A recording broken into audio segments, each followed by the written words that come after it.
Hola, ¿qué tal amigos? Sean cordialmente bienvenidos al programa Diálogos en Estación 25. En esta ocasión analizaremos la situación de la hegemonía en el país. Mi nombre es Juan Pablo Marca, soy politólogo y sociólogo. Sean cordialmente bienvenidos nuevamente a este espacio de análisis y reflexión.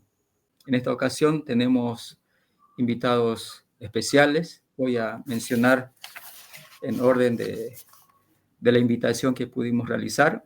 Maricel Hinojosa, quien nos acompaña desde México. Ella es politóloga, investigadora y doctorante en la UNAM. Bienvenida, Maricel. Hola Juan Pablo, buenas noches a todos. Muchas gracias por la invitación y muy contenta de compartir este diálogo con ustedes, con Vladimir Torres, Carlos Guzmán y Diego Moscoso. Mis expectativas son, como siempre, muy alentadoras para debatir un tema tan interesante en Bolivia. Perfecto. También damos la bienvenida a Diego Moscoso. Él es economista, él es investigador independiente. En este momento se encuentra en el Alto. Diego, muchas gracias por acompañarnos. Un saludo, ¿cómo están? Gracias por la invitación. Un gusto conocerlos a Vladi, a Carle.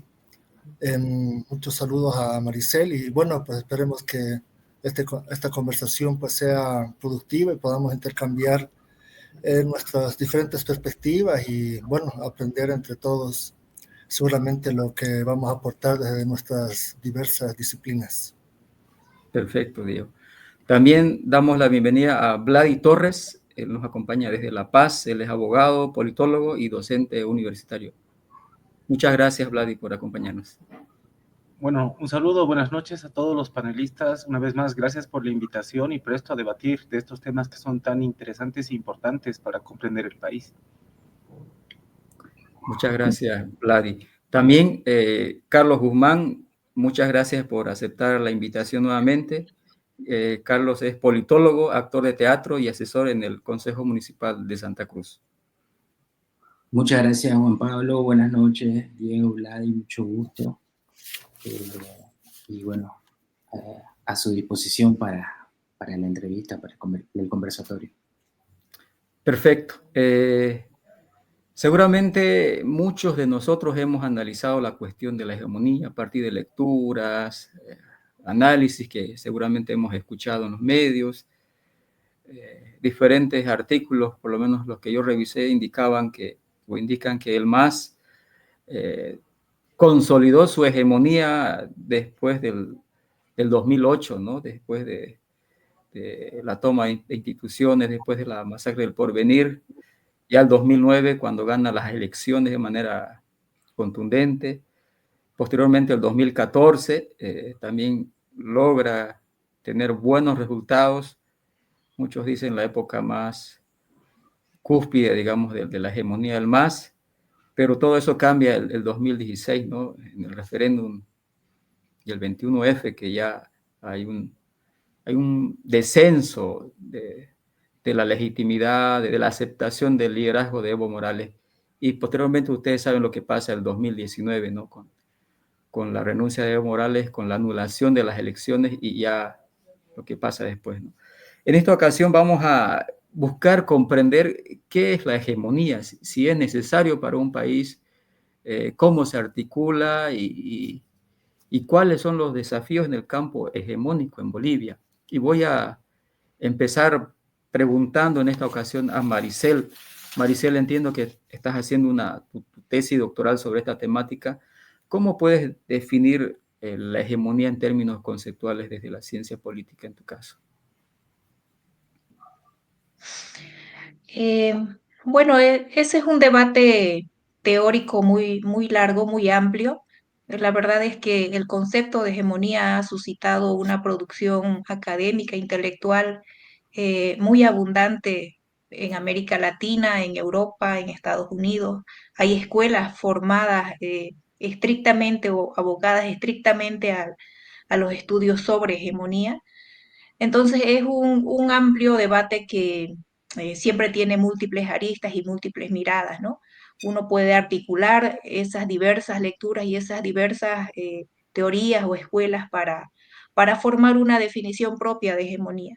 ¿no? En general yo suelo definir la hegemonía desde dos puntos de vista, ¿no? O sea, la hegemonía es una herramienta teórica o una teoría que sirve para hacer análisis político, ¿no? Es decir, para analizar las relaciones de dominación, cuál es su dinámica, ¿no? Cómo se forma una relación de dominación, una relación política de dominación, cómo se articula, cómo se fortalece esa relación de dominación, cómo se debilita o cómo se deteriora, se fragmenta o se pierde la relación de poder hegemónico, ¿no? De dominación.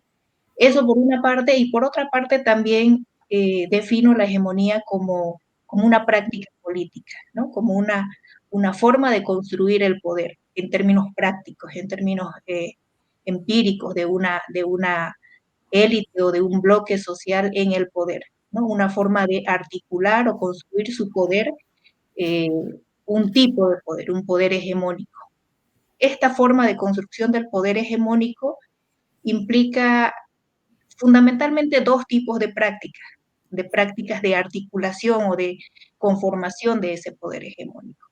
Por un lado, operaciones ideológicas, es decir, eh, construir un relato en torno a la legitimación del poder de esa clase gobernante o de esa clase en el poder, ¿no? Un conjunto de ideas y creencias que se difunden social y culturalmente para naturalizar la relación de dominación, ¿no? Para influir en la sociedad y que esa influencia en la sociedad dé como resultado una aceptación pasiva de la dominación de ese bloque gobernante. Operaciones ideológicas, por un lado, entonces. Y por otro lado, operaciones de articulación de apoyos sociales, articulación o alianzas con diversos sectores sociales. Mientras más amplia sea esa articulación de alianzas con diversos sectores sociales, la hegemonía se fortalece, ¿no? Teóricamente la hegemonía debiera perseguir eso, ¿no? Que se amplíe un bloque social interclasista, no solamente una articulación social popular, sino también de otras clases sociales que se van articulando, se van aliando a ese bloque social popular, a ese bloque hegemónico. En la medida en que eso se amplía, la hegemonía se fortalece, pero en el seno mismo de la práctica hegemónica hay también tensiones, ¿no? O sea, cuando se amplía ese consenso interclasista o esa alianza interclasista en torno a un proyecto, a un bloque social hegemónico, también eso genera sus propias contradicciones, ¿no? Sus propias tensiones, porque mientras más aliados hay en el bloque, más aliados sociales con diversas perspectivas, demandas, identidades, eh, el sostenimiento de ese bloque o el proyecto, la dirección, la orientación de ese bloque social popular que implica ya un proyecto político, de sociedad, de economía, pues también se hace mucho más conflictivo, ¿no? Eh, pero en su seno mismo la hegemonía, en la teoría de la hegemonía, es un proceso de construcción conflictivo, ¿no? No es una práctica, digamos, o un proceso ascendente, ¿no? Que tiene un principio y luego va ascendiendo o va creciendo, sino que es un proceso sometido a lucha social, ¿no? A lucha política, a disputa entre los sectores sociales articulados y también de cambio, ¿no? De mucha dinámica. O sea, mientras va avanzando el proceso hegemónico, también se va transformando porque van transformándose los sujetos que dirigen y conforman este bloque social popular. Es un proceso histórico de largo aliento, de largo plazo, que no se puede medir ni siquiera en un periodo de gobierno o en una década, ¿no? Sino en un largo proceso porque implica este proceso articulatorio, social articulatorio, pero también un proceso de construcción ideológica, de transformación ideológica y formación cultural en la sociedad civil. Eso podría decir. Gracias, Maricel. Ahora vamos preguntarle a Vladi Torres igual el concepto que tiene sobre hegemonía, desde qué mirada teórica o escuela para hacer su análisis. Sí, muchas gracias. Yo creo que es fundamental partir al momento de definir la hegemonía de el autor que ha generado la popularidad del concepto y quien ha escrito, ha puesto las bases para que sea utilizada, me parece, por la mayoría de las ciencias sociales y políticamente hablando también por un conjunto preponderante de fuerzas de izquierda. Me parece que mi concepto de hegemonía tiene que necesariamente decantar en Gramsci, tiene que decantar en los cuadernos de la cárcel, y en la medida que la hegemonía es un concepto que nos ayuda a entender la construcción, la producción de una constelación de valores, de principios que permiten construir el orden social, reproducir el orden social.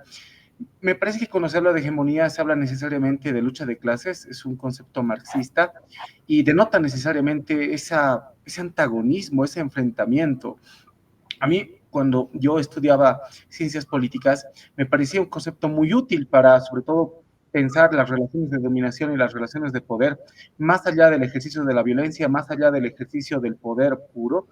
Y Gramsci es muy útil precisamente para ayudarnos a entender cómo en la medida de que un orden se construye, un orden se establece, existen dispositivos, mecanismos que no tienen que ver necesariamente con el uso de la fuerza o con la aplicación práctica del poder. Y precisamente la hegemonía nos ayuda a entender todo ese conglomerado de prácticas, todo ese conglomerado de elementos que nos permiten comprender cómo una clase dominante puede ejercer su poder, pero generando consenso, generando la aceptación de los dominados, de esa relación de dominación, generando además una atmósfera de prestigio, una atmósfera de credibilidad que le permite seguir reproduciéndose a través del tiempo. Es muy interesante la medida en que la hegemonía puede ayudarnos a pensar cómo ciertos procesos políticos se mantienen a pesar del tiempo, como en el caso práctico de Bolivia, ya que Maricel ha hecho un desarrollo conceptual muy interesante. A mí me gustaría acotar mi participación para pensar la hegemonía a partir precisamente del proceso político boliviano.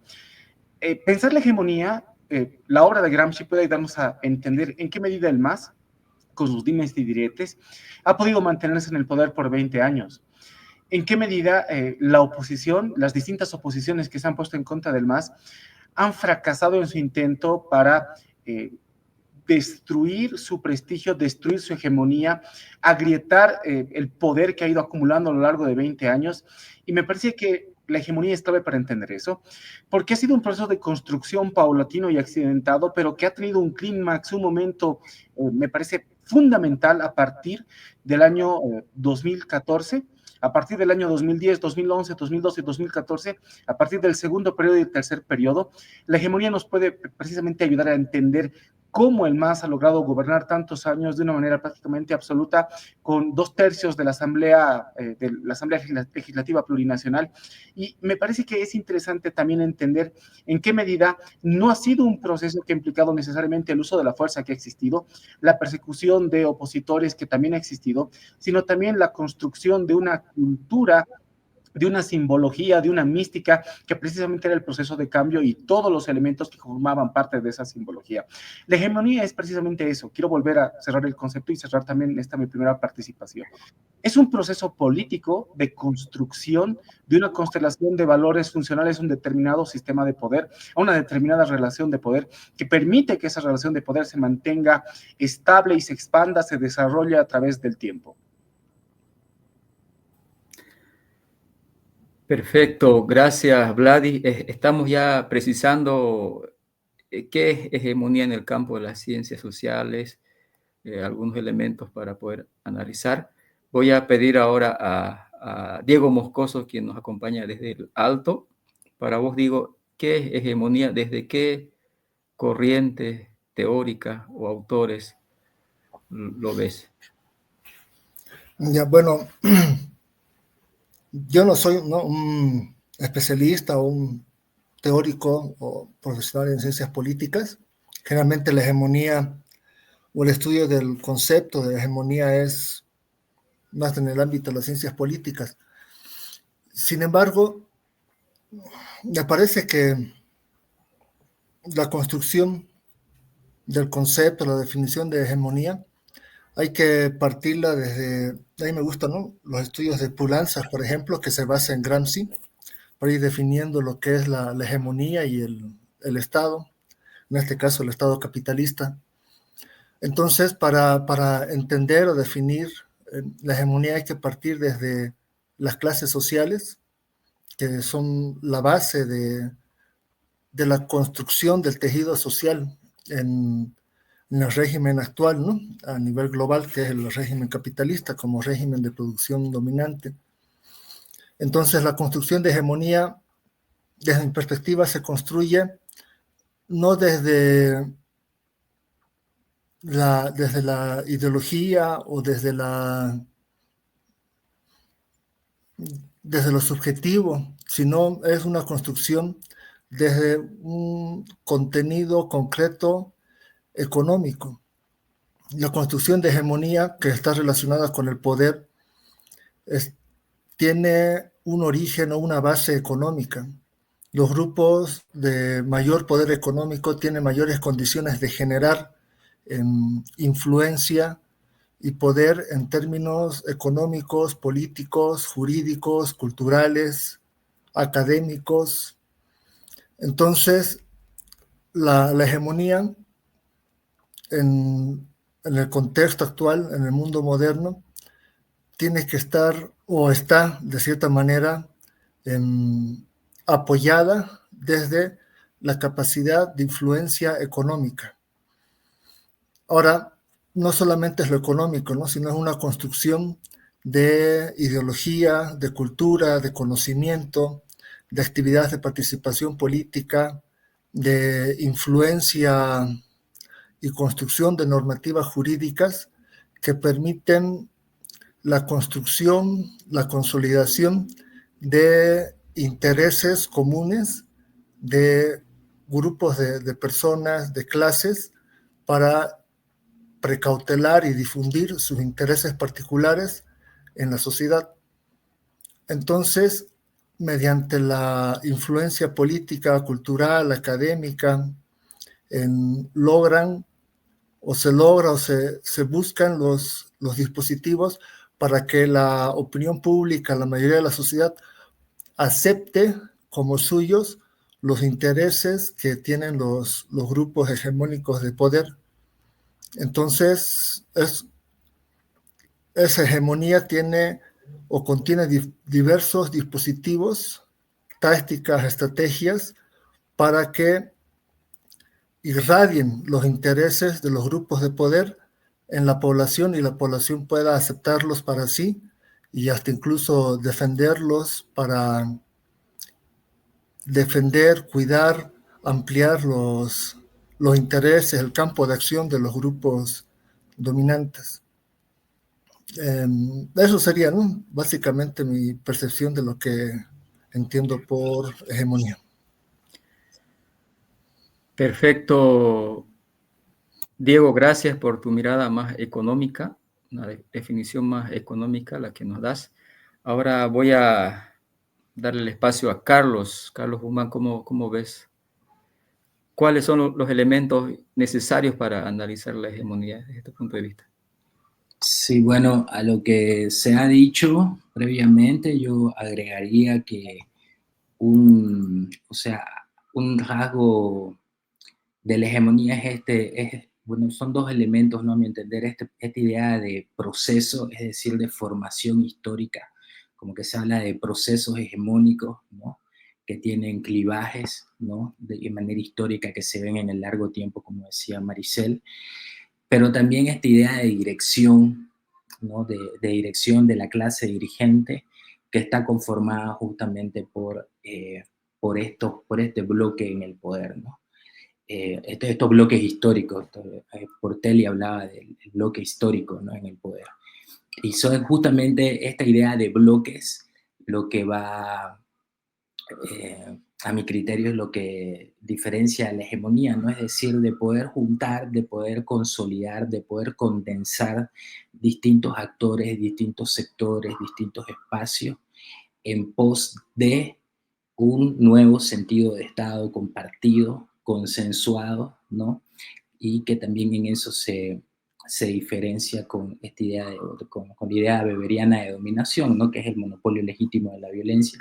Aquí es más consentido, pero también está dirigido, ¿no? Hay un bloque, hay un rol de intelectuales al servicio y también un bloque dirigente que va poniendo la hegemonía en tensiones, ¿no? En tensiones, en contradicciones, pero al mismo tiempo va avanzando. Un poco, yo para cerrar, y tal vez a mí me gustaría como ver la percepción también de la hegemonía, como empieza tu pregunta de la hegemonía en Bolivia, pero también esta idea de la hegemonía del proceso de cambio dentro de la hegemonía nacional popular, ¿no? Dentro del Estado del 52, que también es otro proceso hegemónico. Entonces, y a mi juicio ambos se continúan, ¿no? Entonces, un poco yo sobre eso, estimado Juan Pablo. Gracias, Carlos. Gracias por las definiciones. Creo que para los amigos que nos ven estamos dando un pantallazo general. Quizá para concluir esta parte, según he podido revisar y algún artículo que escribí sobre el tema, básicamente hay muchas miradas, pero una que es la sociopolítica, ¿no? Para analizar y definir este concepto que es de los bloques sociales, cómo se articulan a partir de lo que ya Carlos dijo en una clase dirigente. Quizá a eso también se puede sumar el discurso, ¿no? La capacidad del discurso, como un discurso particular se vuelve en universal o general. Otra mirada también que yo rescato es el análisis más discursivo, ¿no? Como el discurso permite articular esos bloques, ¿no? Esos sectores sociales a partir de esa narrativa que permite construir lo que Gramsci dice el sentido común, ¿no? Lo que la gente dice que esto es lo bueno. Pero los conceptos que hemos escuchado son interesantes. Hay una categoría, un conjunto de variables, ¿no? Para analizar la hegemonía y permite ver quizá su particularidad con el concepto de dominación que dijo Carlos, ¿no? Que da Weber, o lo que también Pierre Bourdieu habla, ¿no? De dominación simbólica. Entonces Gramsci y otros autores, podemos citar ahí a Althusser, también utilizan, ¿no? Estos conceptos como los aparatos ideológicos de Estado o represivos de Estado. Pero bien, yo creo que ahora podemos pasar a la otra etapa. Me gustaría ahí que podamos, quizá ya de manera más empírica, en hechos reales ya, cómo se ha articulado la hegemonía en estos 14 años, digamos, del MAS. Evidentemente hay una hegemonía y hay una contrahegemonía, ¿no? Hemos tenido ese fenómeno ahí, recuerdo a una autora, Elena Argirakis, que habla, ¿no? Que hay un momento de lucha interhegemónica, habían dos bloques hegemónicos que se disputaban el control del Estado, pero una vez definido eso, el 2008, el 2009, ya hay una lucha intrahegemónica, ella habla también. Pero me gustaría ahora arrancar por Carlos, ¿no? Carlos, ¿cómo podemos analizar cómo se ha articulado en estos años la hegemonía, ya en términos más de hechos políticos, ¿no? La hegemonía, pero tú me hablas del proceso de cambio, ¿no? O sea, Sí. proceso de cambio. Sí, yo, como decía previamente, veo digamos, el proyecto hegemónico, el proceso de cambio dentro de este proceso grande del Estado del 52, de la formación nacional popular, ¿no? Que evidentemente plantea ciertas premisas históricas y que justamente el proceso de cambio vuelve a rescatar y vuelve a reoxigenar ese discurso hegemónico, ¿no? Que hay en Bolivia con rasgos de un bloque nacional popular, como decía Elena Argirakis, ¿no? Esta idea de bloque, ¿no? Donde entran diferentes sectores de la sociedad civil, las clases, ¿no? Las clases medias, las clases populares, sectores de clase alta en su momento, los pueblos indígenas. Entonces puede encontrar a muchos sectores, ¿no? que forman un bloque, ¿no? y que tuvo un espacio histórico bastante importante, ¿no? Y que empezó a construir, a dirigir, sus intelectuales empezaron a dirigir, a tener un sentido de Estado histórico proyectado, ¿no?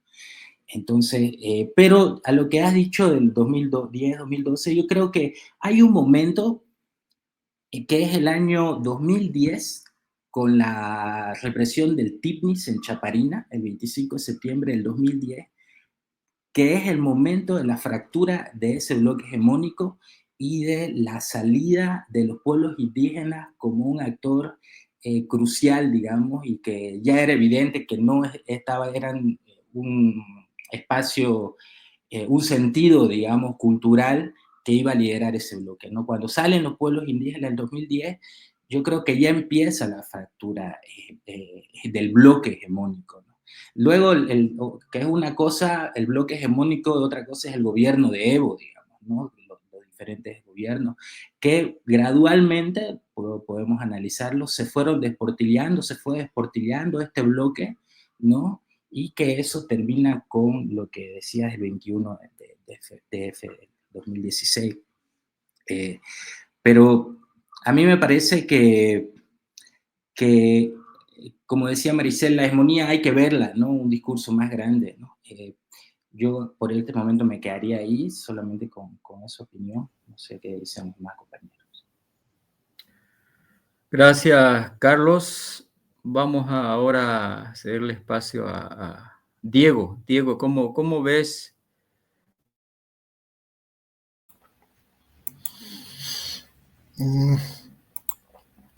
Ya es complicado, ¿no? Porque interesante la pregunta. Yo veo como que unas 4 etapas más o menos, ¿no? En la formación del proyecto hegemónico del MAS.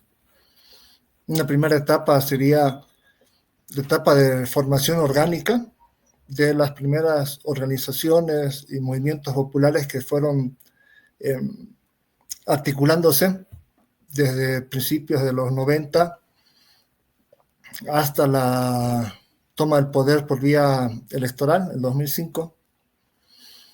Entonces ahí se caracteriza, ¿no?, por alianzas populares con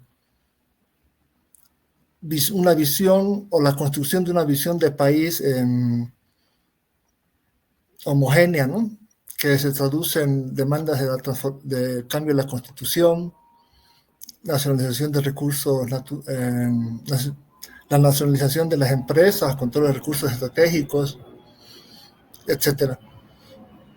Una segunda etapa la consideraría como la etapa constituyente, que sirve, ¿no?, de cierta manera para aglutinar con más fuerza las demandas de los sectores populares y al mismo tiempo atraer nuevas demandas hacia el grupo en el poder, ¿no?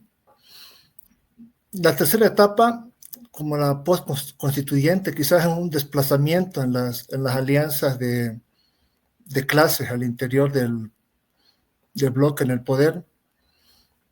Hay un desplazamiento, de cierta manera, hacia grupos que participaron en la construcción de este pacto político y se hacen alianzas más que nada con grupos económicos de poder, especialmente en Santa Cruz, con grupos de la agroindustria y agropecuaria, donde se sancionan, ¿no?, normativas y demás que favorecen a la ampliación de los intereses económicos de la clase dominante en Santa Cruz. Y una cuarta etapa, que es la del 2019, ahora, que es una reconfiguración de las alianzas políticas y de clases al interior del bloque en el poder. Entonces, más o menos, veo que hay esas 4 etapas, quizás son más, menos, pero por identificarlas de esa manera para ver o identificar, ¿no?, las modulaciones que han transcurrido en el tiempo históricamente en la conformación de este proyecto hegemónico del MAS. Ahora, considerar como un proyecto o como una hegemonía al masismo, yo veo con aspiraciones hegemónicas, ¿no? Como un proyecto hegemónico, pero no logró consolidarse como una hegemonía por diversos factores, pero uno de los principales me parece que es como se planteaba en un proyecto hegemónico alternativo y dentro de sus principios eran principios anticapitalistas, antiimperialistas, antipatriarcales, inclusivos, ¿no? Eh, Le faltó apoyarse o consolidar una base material que pueda representar una alternativa a los bloques económicos dominantes del anterior grupo en el poder y proyecto hegemónico neoliberal. Si bien hasta la aprobación de la nueva constitución y la incursión o la constitucionalización de demandas de formaciones económicas alternativas al capitalismo, o sea, se consolidó en la constitución, la administración del grupo en el poder no logró plasmar esas aspiraciones en hechos reales, concretos, materiales, que puedan al menos configurarse como una base potencial que pueda constituirse en una alternativa a los grupos económicos capitalistas. Es decir, que cualquier proyecto hegemónico que busque representar los intereses de los grupos populares, organizaciones económicas que sean alternativas al capitalismo, mientras no pueda construir una red sólida, una base sólida de nuevas relaciones de producción, no podría y no podrá constituirse un bloque hegemónico. Por más intenciones de influir en la cultura, en la educación, en la ideología, con nuevos preceptos, nuevos horizontes de intereses comunes, mientras no tengas una base de nuevas relaciones de producción, no vas a poder construir un proyecto hegemónico alternativo al que viene desde el 85, que ha sido desplazado solamente del poder administrativo del Estado, pero continúa como grupo dominante y con influencia en el sentido común de la sociedad. Eso sería.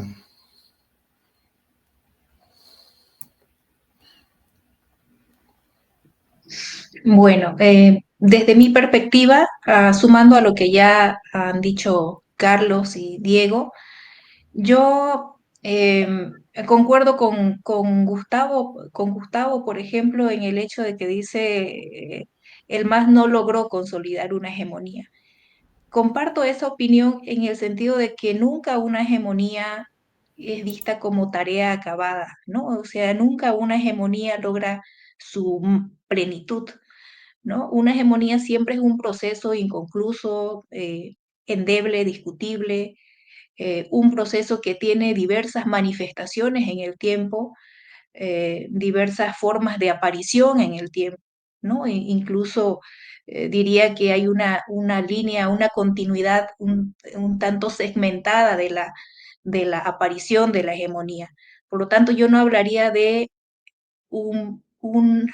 una visibilización de un proyecto hegemónico, sino de rasgos hegemónicos en la forma de construir el poder, ¿no? En el caso del MAS, yo sí encuentro algunos rasgos de construcción hegemónica del poder, algunos rasgos que dicen, bueno, aquí en este momento histórico hay hegemonía, ¿no? Pero no es un proceso que uno pueda decir, este fue un proceso hegemónico, ¿no? Porque como decía al principio y coincidiendo con Carlos también, la hegemonía es un proceso de largo aliento porque implica una transformación cultural en la subjetividad misma de la sociedad civil. Para mí, la forma en que el MAS construyó poder hegemónico, hay ciertos rasgos.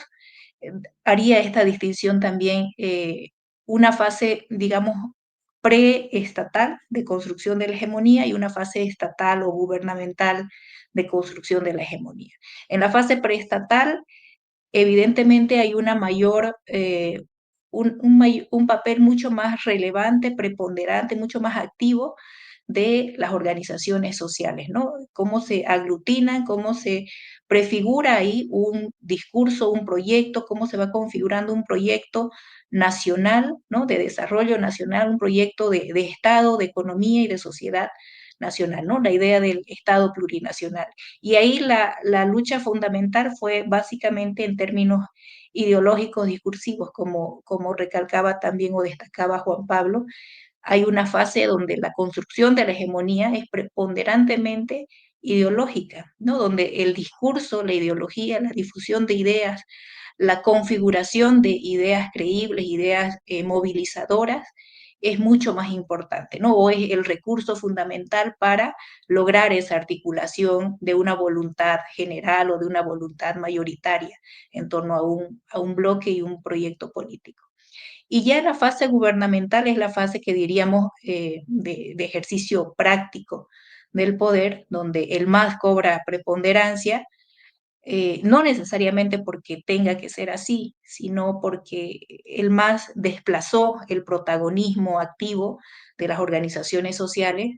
Como decía Carlos, ya en el 2010 hay una primera ruptura fundamental que deja tempranamente trunco el proyecto, el proceso hegemónico, ¿no? La fortaleza hegemónica de este proceso cuando son desplazados del bloque hegemónico o relegados del bloque hegemónico los pueblos indígenas, ¿no? Los actores indígenas. Se da una primera división fundamental de ese bloque porque es como que se sacara el elemento que le daba contenido ideológico, simbólico, eh, el contenido más crítico, ¿no? A ese proceso de construcción política. Y en ese sentido se pierde un elemento fundamental en la construcción hegemónica, que es la posibilidad de una crítica activa, ¿no? De una voz activa que disienta con el proceso hegemónico, porque esa crítica, esa discrepancia al interior de un bloque hegemónico es lo que le da la energía para renovarse, para criticarse, para en un proceso de avance y retroceso poder ser autocrítico y avanzar, ¿no? O sea, no simplemente reproducir un conjunto de ideas y legitimarlas o enmascararlas como un proceso democrático cuando en realidad no es así, ¿no? Entonces, en la fase gubernamental de construcción de la hegemonía del MAS, yo pienso que ha habido más que un proceso ideológico sincero, ha habido un proceso de construcción del poder más sostenido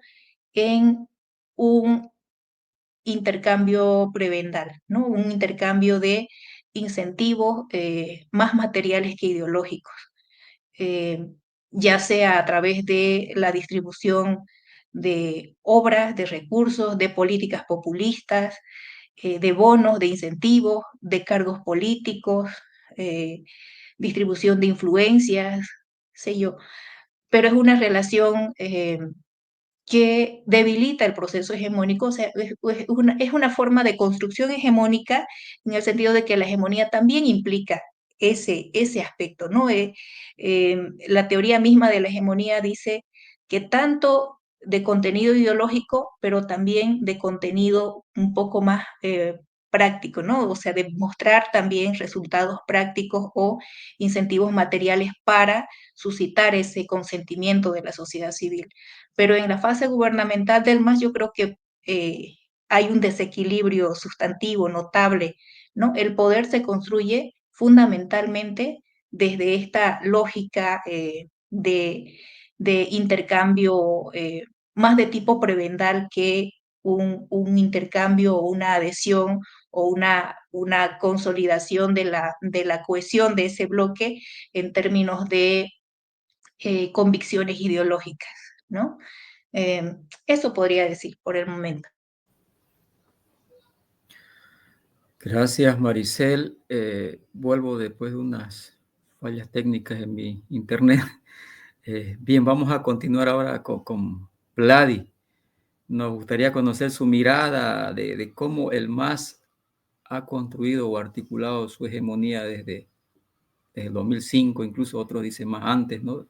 Cuando con sectores sociales generan, ¿no?, la guerra del agua, la guerra del gas, la paz, pero ¿cómo valoras esa construcción o articulación de la hegemonía del MAS?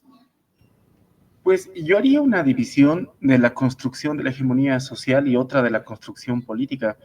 Me parece que la social se puede detectar ya en toda la década de los 90 del siglo XX, en la medida en que las fallas del sistema neoliberal, a las que podría sumarse también las fallas de largo aliento del Estado del 52 en su vertiente de exclusión social y discriminación, se conjugan para desgastar el sistema de partidos, el sistema político vigente durante la última década del siglo XX. Me parece que eso genera las condiciones para que la sociedad se aperture a un nuevo sistema de creencias y considere que los actores políticos que formaban parte de ese sistema ya no tenían la legitimidad para gobernar, para decidir, para darle soluciones al país. Y me parece que precisamente en el cambio de siglo, cuando se dan estos eventos tan fuertes, epocales, como son la guerra del agua y la guerra del gas, se marcan los últimos estertores.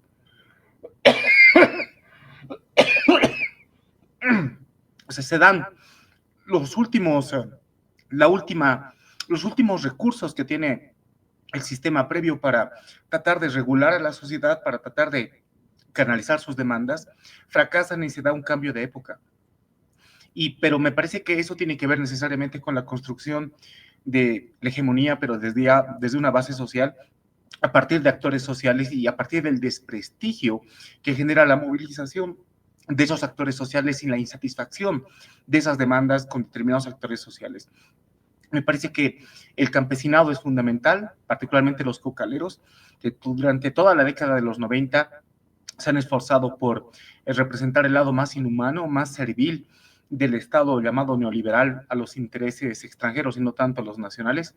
Me parece que, por otro lado, los comunarios de Occidente, las comunidades campesinas, los ayllus movilizados, se han encargado desde una perspectiva más occidental también de cuestionar, ¿no es cierto?, la vigencia todavía del racismo, de cómo el Estado no llegaba todavía a representar a cabalidad a la sociedad y sobre todo a la mayoría porcentual de la sociedad. Todo se está pasando, me parece, antes de que el MAS se consolide como partido. Es un proceso de construcción social de la hegemonía muy notable, en la medida de que la sociedad se abre a una posibilidad de creer en nuevos actores, en nuevos discursos, en nuevas ideas. Pero aparte de la construcción social de la hegemonía, me parece importante poner el acento en la construcción política, político-partidaria, político-estatal. Creo que, como bien ya lo ha mencionado Maricel, el MAS logra, primero con el partido, por eso el movimiento al socialismo, un instrumento político para la soberanía de los pueblos, es tan importante a un nivel estratégico en función de la construcción de la hegemonía, logra no solamente coordinar en primera instancia y luego sí va a tratar de disciplinar paulatinamente a las organizaciones sociales que forman parte de la alianza, del bloque de poder. Y por otro lado, ya con el control del Estado y del gobierno y con las instituciones estatales, esa práctica verticalista se va a ahondar. En un momento, me parece que el elemento económico también es clave dentro de esa construcción político-partidaria estatal de la hegemonía, porque se utilizan los recursos precisamente para fortalecer esas relaciones de lealtad que se van volviendo cada vez más verticales, que se van volviendo más ascendentes, descendentes, y que le permiten al movimiento al socialismo, ya en la fase político-estatal, lograr victorias electorales notables y permanecer en el control del Estado por mucho tiempo. Pero me parece que esa relación es precisamente conflictiva. La idea de hegemonía como un proceso inconcluso, como un proceso que está circunscrito por muchos conflictos internos, por muchas grietas que es necesario solucionar de manera permanente, me parece adecuada en este caso. creo que el movimiento al socialismo, cuando ya tenía control del Estado, ha logrado mantener esa hegemonía precisamente gracias al control del Estado y gracias a los recursos públicos que podía manejar. Eso le ha permitido establecer relaciones clientelares, le ha permitido consolidar prácticas demagógicas que son de larga data en la sociedad boliviana, que son de larga data también en la praxis política, pero que le han permitido consolidar una alianza y consolidar, me parece, cierto tipo de principios que le daban sentido al bloque de poder y le daban sentido también a la hegemonía en su momento.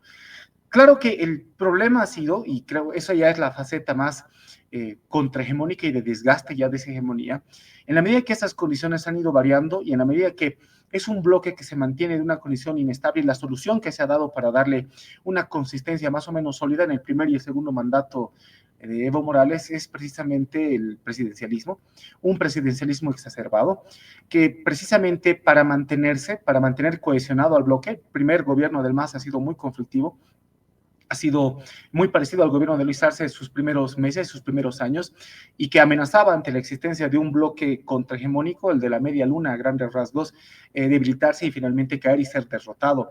La solución que se le ha dado para la construcción política hegemónica es un liderazgo único, es el momento de surgimiento del levismo con mucha fuerza, de el darle al presidente, el expresidente Morales, condiciones casi deicas, ¿no es cierto?, superhumanas, para que pueda consolidar esa posición privilegiada dentro del bloque de poder, ha sido necesario, ha sido la solución que se le ha dado precisamente a esa condición conflictiva permanente.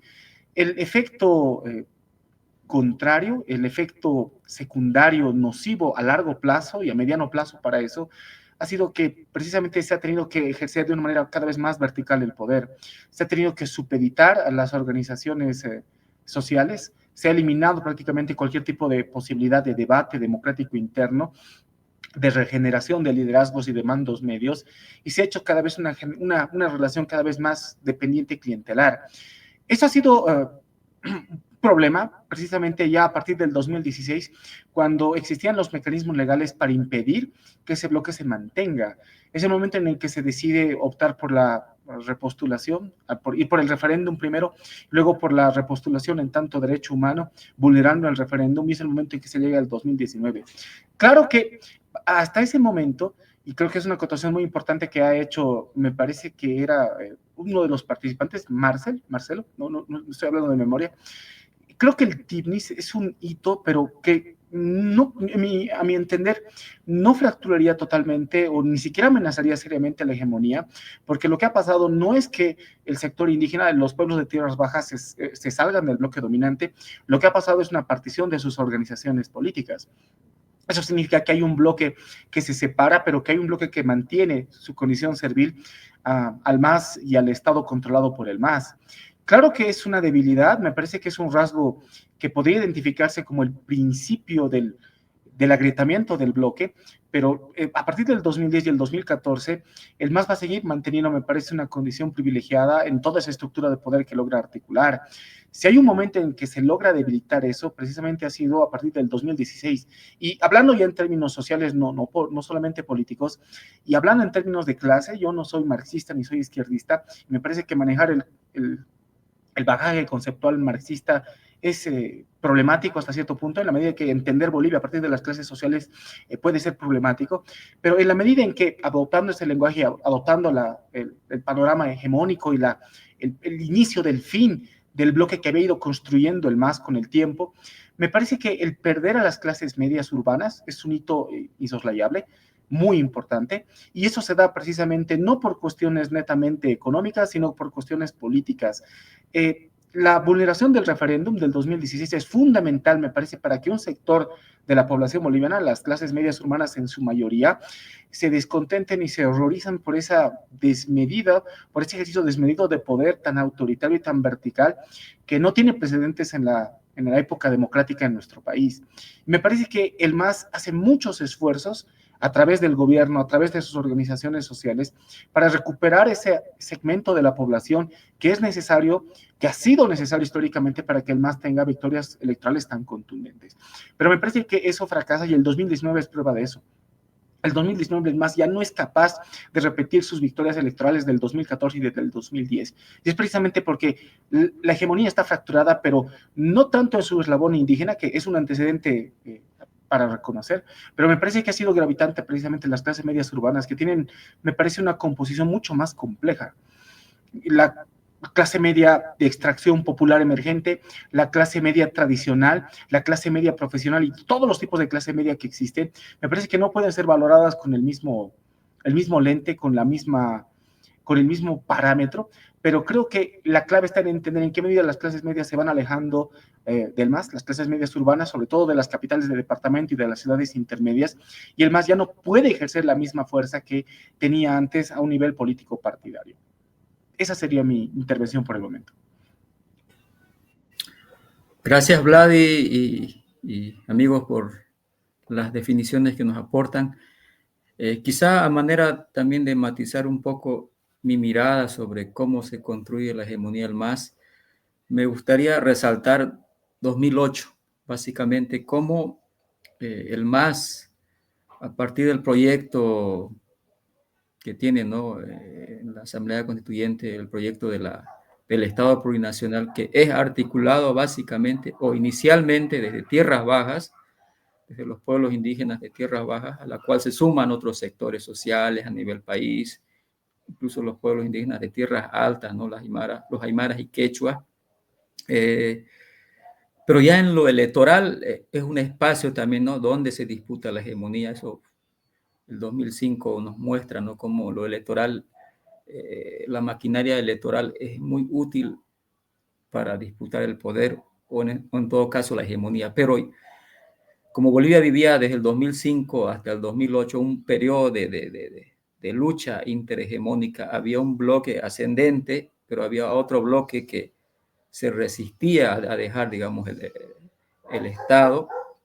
Eso se define el 2008 básicamente, ¿no? En términos electorales, ustedes saben el referéndum del revocatorio que permite al MAS sacar del tablero político, si no me equivoco, a 2 o 3 prefectos, ¿no? A nivel país. Pero ya en lo social, en términos de confrontación de sectores y movimientos sociales, se da el 2008 aquí en Santa Cruz, ¿no? Con la toma de instituciones hay un desbande del movimiento cívico. Eso permite al gobierno actuar de una manera muy hábil, ¿no? Con el uso de la fuerza, y donde ya se ve de manera más nítida, eso es en Pando, ¿no? En el Porvenir, cuando el gobierno decreta que los militares salgan, ¿no? Un estado de sitio. Entonces ahí yo veo y preciso que es muy necesario cómo un gobierno usa la fuerza coercitiva en un marco, digamos, legal y sobre todo aceptable, ¿no? Cuando, por ejemplo, ¿qué pasó el 2019? El gobierno podía sacar a las Fuerzas Armadas y a la policía, ¿no? Pero ese hecho fue visto o habría sido visto como algo ilegítimo, sin respaldo social.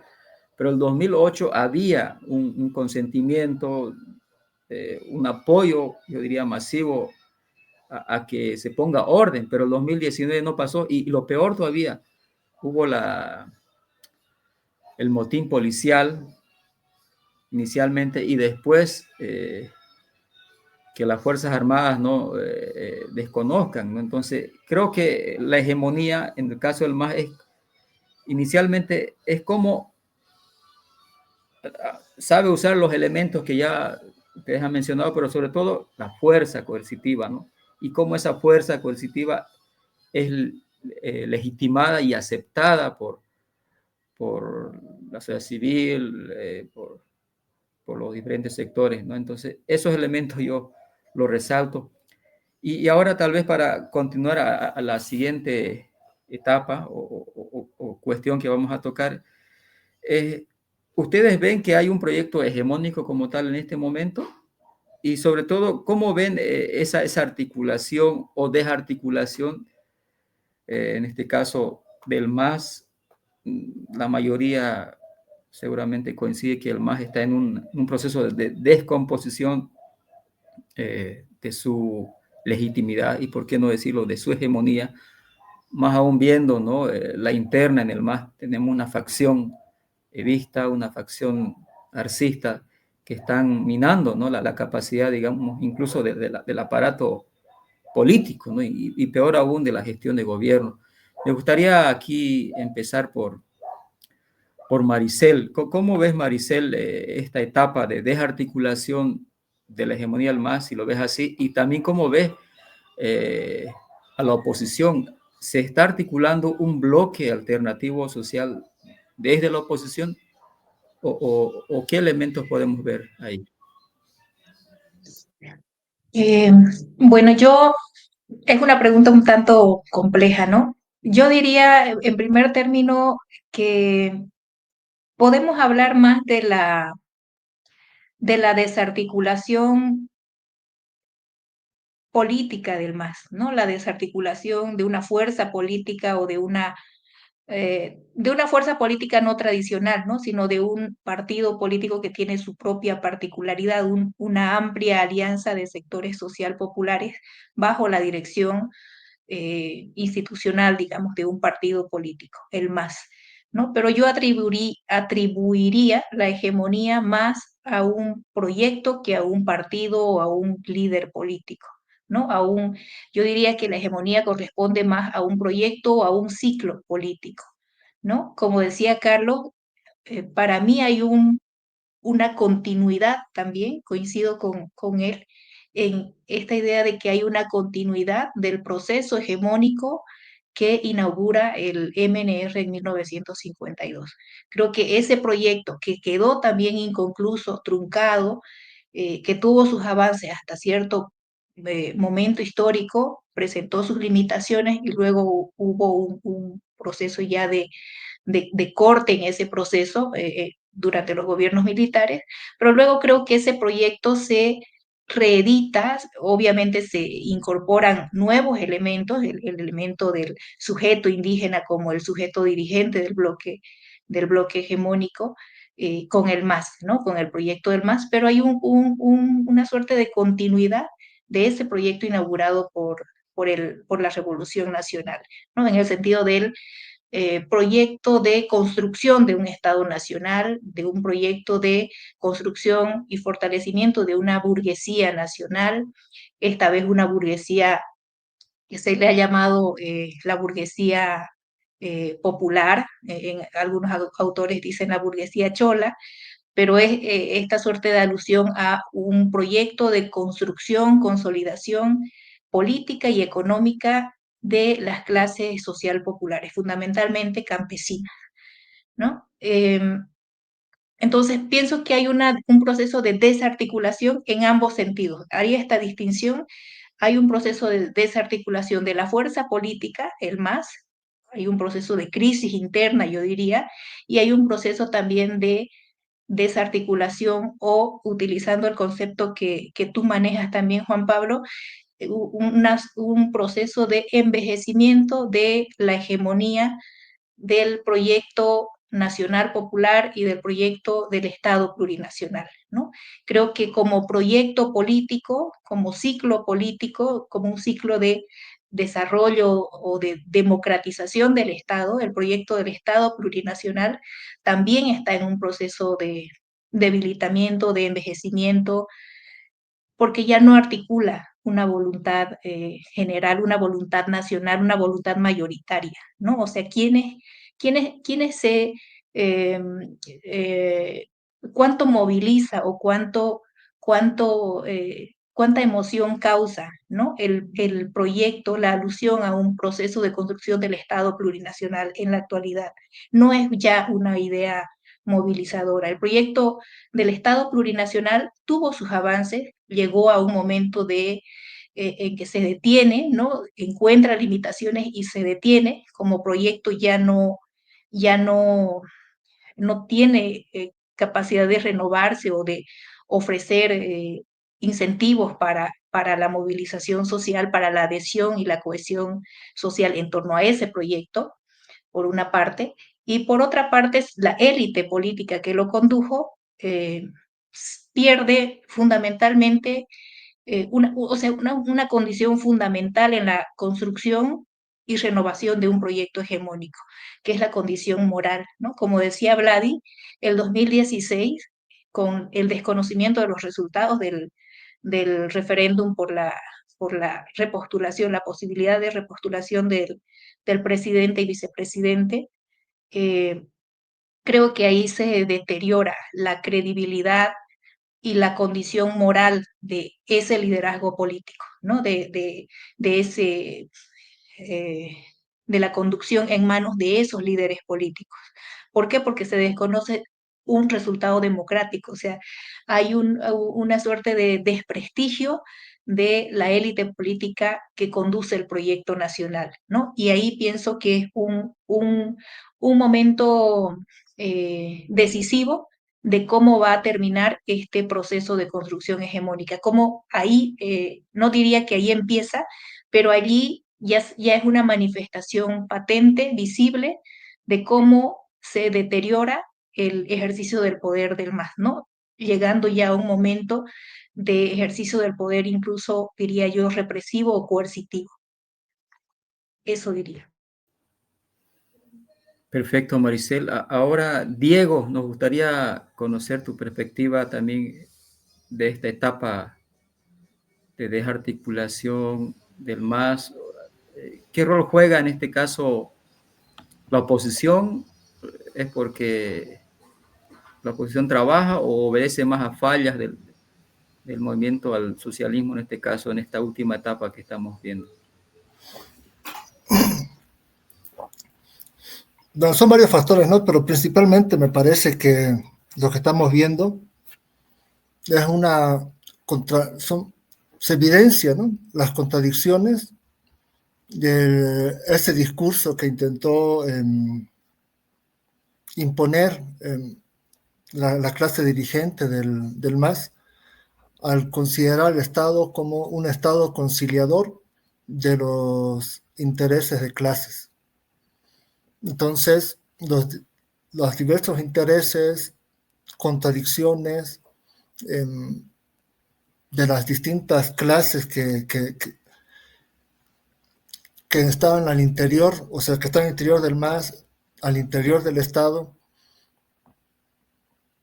se exacerbaron, ¿no? Las diferencias, los intereses opuestos. Entonces, el discurso conciliador, no, en ese sentido, aunque algunas personas o se piense, ¿no?, que interpretar la realidad desde las clases sociales pueda ser complejo, definitivamente los intereses entre una visión o un interés de construir una economía comunitaria de parte de las naciones indígenas, por ejemplo, o crear empresas administradas por sus propios trabajadores sin necesidad de la patronal, la ampliación de cooperativas de trabajadores o cooperativas agrarias, como el caso del Ceibo, o los intereses de grandes corporaciones transnacionales o industriales bolivianos, de una u otra manera tienden a chocar, ¿no? Siempre, por ejemplo, cada 1 de mayo el gobierno pactó con la Central Obrera Boliviana y la clase trabajadora los incrementos salariales, dejan a un lado a los empresarios. Por su lado, los empresarios siempre han manifestado sentirse excluidos del pacto, que para ellos debería ser un pacto entre el Estado, trabajadores y empresarios. Entonces, esos pequeños elementos son indicios, son muestras de que hay clases sociales y hay diferentes intereses en estas clases. Entonces, intentar apaciguar intereses opuestos, en un principio, como decían los compañeros, la bonanza económica, sobre todo eso, ¿no? Esa expansión económica pues ha permitido mitigar de cierta manera los intereses opuestos de las clases. Pero en la medida en que las diferencias se han ido acentuando, se han ido haciendo más evidentes, pues nos muestra que estamos en una reconfiguración del proyecto hegemónico del MAS, y bueno, pues hay diferentes dirigentes que expresan diversos intereses de clases. Entonces, ¿qué queda, no? La hegemonía en el poder prácticamente no se ha modificado, ¿no? En términos profundos, ¿no? Porque de cierta manera los grupos de poder que vienen desde los años 90 continúan ahora con intereses transnacionales, grandes empresas, grandes corporaciones que de cierta manera o ciertamente no han perdido, ¿no? su espacio, su campo de acción. En todo caso, se han ampliado, ¿no? La banca ha ganado más dinero, hay más participación de capitales foráneos. Entonces no han perdido, ¿no? Terreno en términos materiales, sí simbólicos, discursivos y ideológicos, ¿no? Es como que los grupos dominantes han cedido espacio para que puedan compartir, ¿no? El poder político, y en ese pacto de una nueva administración del Estado, pues se ha tenido que ceder en que existe un Estado plurinacional, en que se cambien ciertas simbologías, ciertos discursos, ciertos contenidos simbólicos en el Estado para dar una imagen de integración y de transformación, pero en términos reales, pues no se han modificado esas estructuras de poder. Entonces, ahora la oposición y su articulación y los intereses que ellos representan representan los intereses de grupos de poder que todavía, ¿no? Comparten, están ahí, están bien, no han perdido su espacio de acción. Quizás han tenido que ceder otorgando más recursos al Estado, pero ahora los actores políticos que representan claramente los intereses de estos grandes intereses capitales, no están, ellos han perdido lo político, el poder político, pero sus clases o las clases que ellos representan no han perdido el poder económico. Ahora, para construir, ¿no? Un nuevo proyecto o afianzar el proyecto hegemónico alternativo, tienes dos opciones, ¿no? La rotación de líderes, que más parece que hacia eso está apuntando el contexto político. Es una rotación de líderes más que una profundización de los cambios que demanda la sociedad. Y el otro camino, que es más complejo y posiblemente no suceda en el corto plazo, es la consolidación, la ampliación del campo de acción de las relaciones de producción no capitalistas. Es decir, hacer reales, efectivos, las demandas por una economía comunitaria de las naciones indígenas, por ejemplo, ampliar y consolidar las relaciones de producción no capitalistas permitiría, ¿no? El surgimiento de nuevos preceptos económicos, políticos, culturales, sociales, ideológicos, incluso teóricos, técnicos y académicos. Y en esa emergencia, en ese surgimiento de estos nuevos preceptos, pues podría constituirse un tejido, ¿no? Un nuevo tejido socioeconómico, cultural, que de ahí podría nacer un nuevo sujeto histórico. Entonces, en la medida que la clase dirigente, tanto en el bloque en el poder como de oposición, sigan representando los intereses del gran capital con sus variaciones, vamos a permanecer en un status quo en que la disputa se va a limitar en inestabilidad política más que nada, ¿no? O intereses, competencia por tomar el poder político. Ahora, sí, uno de los grupos de políticos, ¿no? De dirigentes políticos, se interesan, profundizan, canalizan, hacen alianzas con los sectores populares que representan a las alternativas económicas al capitalismo. Ahí podríamos hablar del surgimiento de un nuevo sujeto histórico que podría apuntalar a un proyecto hegemónico más sostenible en el tiempo, con mayor aliento a largo plazo. Eso sería.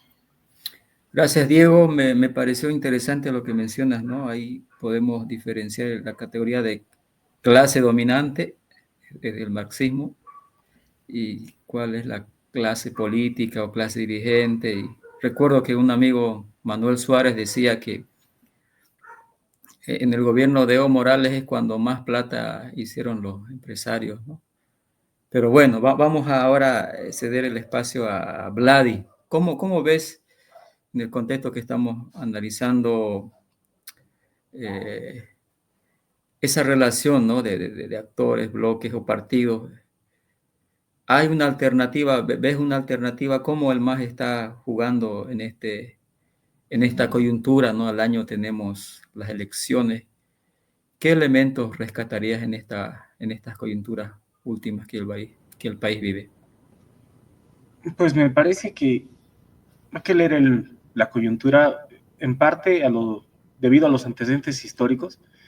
Me parece que la ruptura es irreversible y posiblemente ese quiebre genera una mayor fragmentación. Eso habrá que ver cómo evoluciona en los siguientes meses.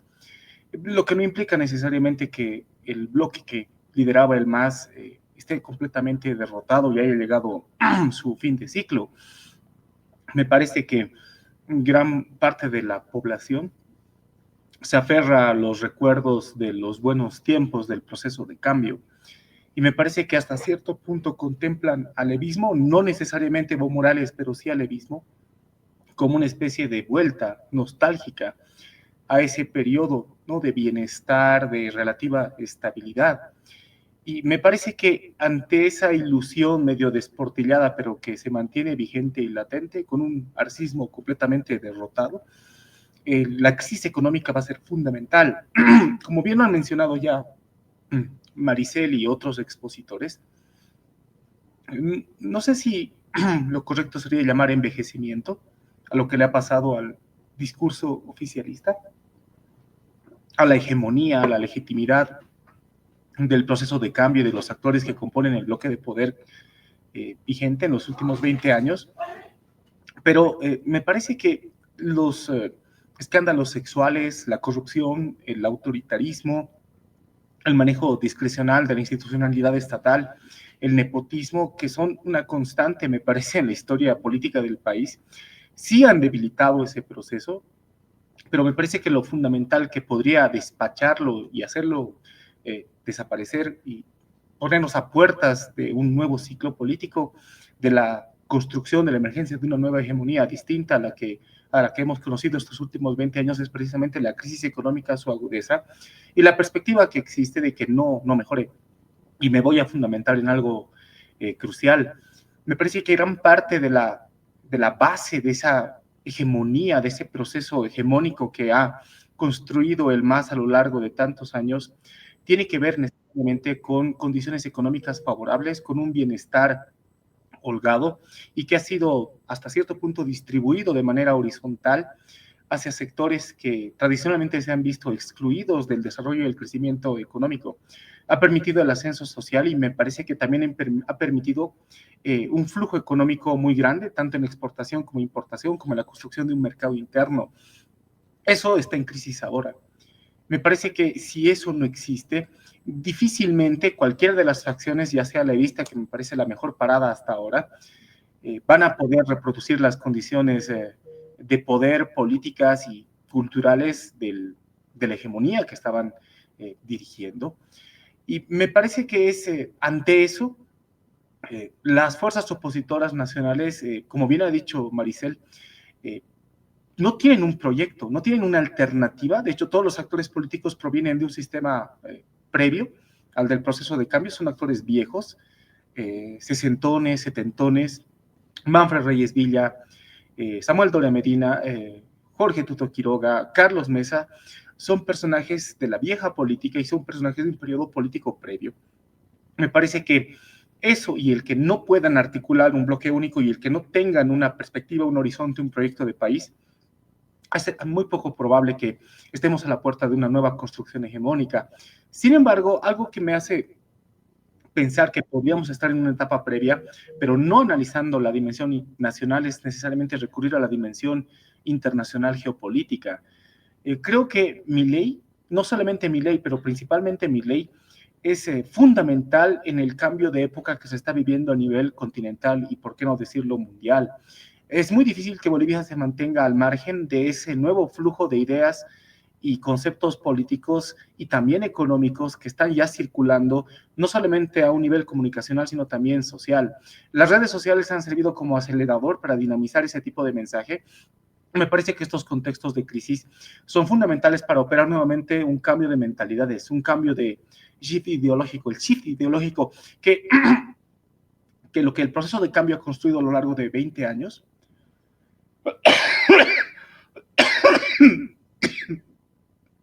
La preponderancia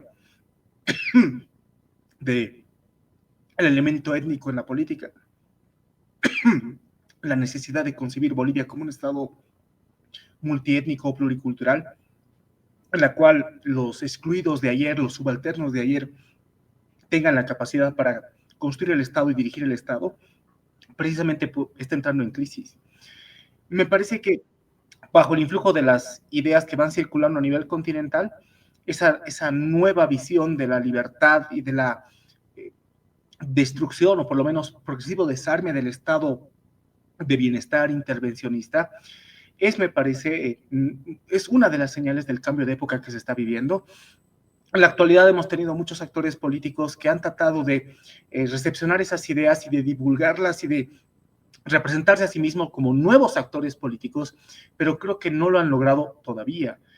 Y me parece que estamos en ese periodo de tránsito en el cual hay una predisposición para un cambio en ideas, un cambio de la forma de concebir la cultura, un cambio en la manera que se entiende el papel del Estado y un cambio en lo cual se entienden actores tan importantes como campesinos, trabajadores y empresarios y clases medias. Sin embargo, me parece que el influjo está llegando por fuera. A mí me gusta mucho, y tal vez es minimizarlo o simplificarlo mucho, pero las últimas declaraciones de Marcelo Claure, la manera en que ha ganado la atención de la opinión pública y la predisposición de un sector importante de la población a través de redes sociales. Bolivia es un país ahora mucho más interconectado que hace 5 años. Las redes sociales y lo que pasa en las redes sociales es más importante de lo que era hace 5 años, sin necesidad de que sea algo que pueda subsumir la realidad social y lo que pasa por fuera de las redes sociales. Pero me parece muy interesante cómo un multimillonario, un empresario transnacional pueda tener tanta receptividad. Algo que Goni fue hace más de 20 años, algo que Doria Medina no lo pudo lograr en los últimos 20 años, en los cuales fue constantemente derrotado por el masismo. Parece que Marcelo Claure sí puede capitalizar hasta cierto punto no solamente la atención, sino la vigencia, la circulación de cierto tipo de ideas que hace 10 años eran impensables que tengan receptibilidad. Y es que me parece que la crisis económica no solamente ha puesto disconformes exacerbadamente a los enemigos tradicionales del proceso de cambio y del MAS, sino también ha generado una brecha muy importante en los llamados sectores populares, en lo llamado nacional popular, que me parece que puede, y eso hay que verlo en los próximos años qué sucede, puede predisponerse un cambio de época que me va a parecer notable y ahí sí estaríamos en un proceso de construcción hegemónica a otra escala. Gracias, Vladi. Interesante lo que mencionas, ¿no? El contexto geopolítico y cómo desde ese espectro podría venir la alternancia o la alternativa al MAS. Pero, Carlos, me gustaría conocer tu punto de vista sobre lo último que menciona Vladi también. ¿Tú crees que puede ser el fin de la narrativa de lo nacional popular ante esa emergencia de ideas, como dice Vladi, de discursos más de Argentina, de Estados Unidos, lo libertario, achicar al Estado? No sé, ¿cómo ves ese espacio? ¿Ves que en Bolivia puede puede germinar esas ideas? Sí, perdón. Yo creo que la tradición, digamos, nacional, revolucionaria, nacional popular, es bien, o sea, tiene dos pilares que son claros y sobre todo uno que es este carácter nacionalista, proteccionista a nivel económico, ¿no?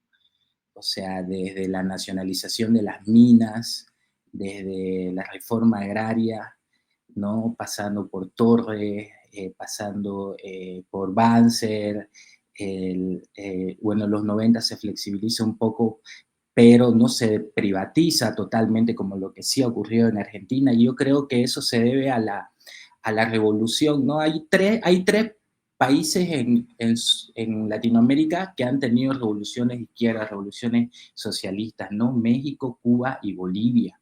Y desde ahí sus gobiernos han seguido de alguna u otra forma dentro de la izquierda, dentro del socialismo, ¿no? El PRI gobernó 70 años en México, ¿no?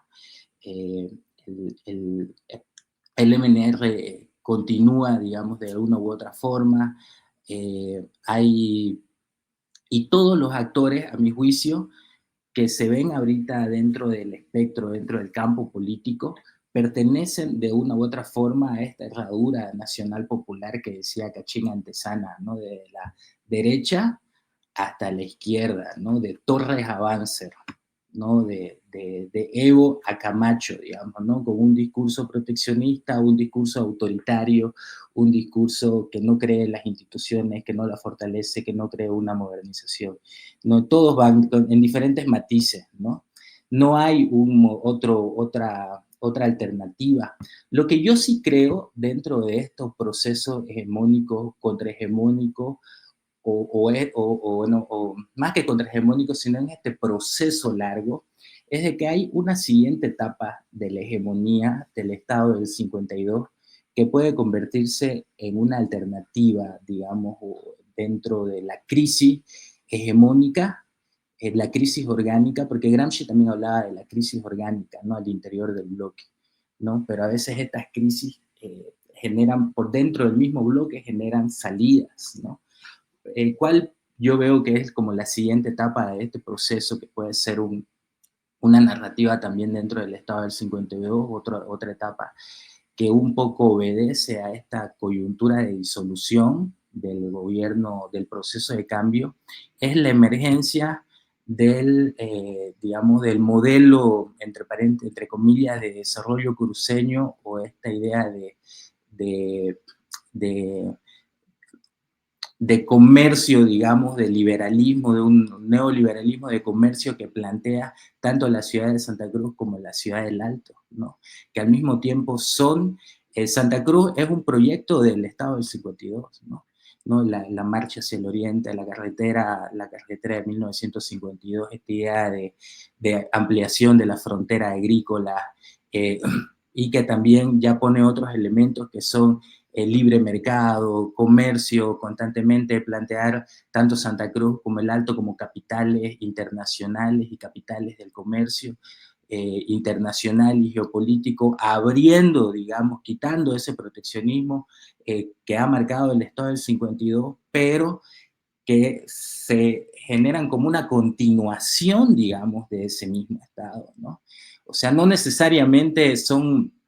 O sea, yo veo que el único, por ejemplo, que tiene como un discurso así liberal, que habla abiertamente de privatizaciones, es Branco, digamos, ¿no? Branco Marinkovic, que tiene esa tradición. Después todos, fíjense, no hablan tanto de tocar la matriz productiva, ¿no? Pero hay un agotamiento y también hay otras alternativas en los espacios de Santa Cruz, en el espacio del Alto, que también es como es como una síntesis también histórica del proceso boliviano, digamos, ¿no? Y que es una alternativa y que ya es una realidad y que poco a poco se está convirtiendo como en otro bloque que puede organizar ideas y construir dirección y continuar, digamos, ese proceso hegemónico con otro tipo de matices. Eso diría, estimado Juan Pablo. Gracias, Carlos. Creo que vamos ya redondeando las ideas, ¿no? Para ya ir cerrando este debate muy interesante. Me gustaría puntualizar básicamente un elemento, ¿no? Que ya ustedes lo han comentado, la falta del relevo del liderazgo en los diferentes partidos, ¿no? Creo que es una de las causas para que el MAS salga del poder el 2019, ¿no? Eh, ese, esa, esa no mirada, digamos, a las bases, que un círculo de poder, digamos, defina las candidaturas, según comentaba con algunos amigos, fue y llevó a que el MAS eh, eh, pierda, digamos, el cable a tierra, ¿no? Y creo que eso también es como un desafío en los partidos políticos o agrupaciones que en este momento quieren ser una alternativa, ¿no? ¿En qué medida, ya sea Tuto, Toria Medina, tienen base social, ¿no? En términos, digamos, de lo nacional popular, y creo que muy poco, ¿no? Pero también esa emergencia, tomando en cuenta, ustedes saben, ¿no? Que el 2001, en el censo nacional, más del 60% de los bolivianos decía o identificarse como parte de un pueblo indígena. ¿Y qué pasa en el 2012? ¿No? Y eso desciende al 40%. Y la gran pregunta es, ¿cuántos de los bolivianos dirán o se identificarán con un pueblo indígena? Entonces parece que va mutando también la identidad de lo nacional, deja ser ya rural, aunque evidentemente hay la cuestión del fenómeno de la doble residencia, la multilocalidad, pero también creo que lo urbano, las clases medias van tomando fuerza, ¿no? Creo que el MAS no ha podido responder y al 2009 a ese ascenso social que han tenido, digamos, eh, los sectores sociales y básicamente los hijos, ¿no? de estos sectores sociales, ¿no? Que consumen redes, tienen otros hábitos, otros tipos de ocio. Entonces creo que el MAS tiene que saber leer a ese nuevo sujeto social, ¿no? Y ahora la gran pregunta, y comentando lo que Diego también decía, ¿cuál es el sujeto histórico que puede articular en el campo, digamos, de lo nacional popular a esa hegemonía, ¿no? que está en disputa? ¿Y cuál es el otro sujeto histórico que puede articular la contrahegemonía? ¿Será más urbano? ¿Será más con esas ideas más libertarias, liberales? Yo veo que hay un germen de esas ideas, por lo menos así en términos individuales, ¿no? Sobre todo en las redes, ¿no? Están trabajando mucho, ¿no? Y en la otra vereda no veo eso, no veo que haya lecturas o críticas desde lo nacional popular, sin decir izquierda, digamos, ¿no? O marxista o socialista. Entonces, el desafío es grande, ¿no? Para el campo hegemónico en Bolivia, desde las diferentes vertientes. Ya para ir cerrando, a mí me gustaría preguntarles, ¿cuáles son los desafíos para el país, para Bolivia, para tener estabilidad, ¿no? ¿Cómo tanto lo que dice Carlos, ¿no? La era dura de lo nacional popular para articular hegemonía, o desde la otra vereda, ¿cuáles son los desafíos que tendría que tomarse en cuenta, ¿no? Para la reconfiguración del campo hegemónico en Bolivia? ¿Qué tendrían que hacer los actores? Empiezo por Carlos, por favor.